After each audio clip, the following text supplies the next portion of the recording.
بنت انا لاقيها عند بوفيه والله انها تمشي تقول انا اخواني مستخدمين وسووا وفعلوا فيني. شو منها؟ اخر شيء تقول هم كلهم مستخدمين، وتقول يجلسوني يطلعوني عند اخوياهم ويقولني اجلس معهم، كلهم مستعملين. علشان كذا لكل واحد بعضهم يقول والله تخسي ابلغ ولا تخسي اسوي ولا لا يا حبيبي، لا بالعكس ابلغ وكلكم تتعاونون مع الحكومه. هو معروفه شنو نهايته؟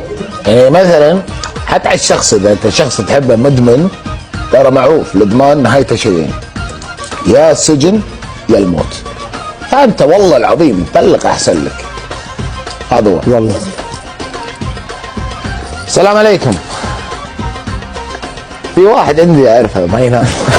وبيك راضي ولا تزرصينا كرد فضيحه والسهره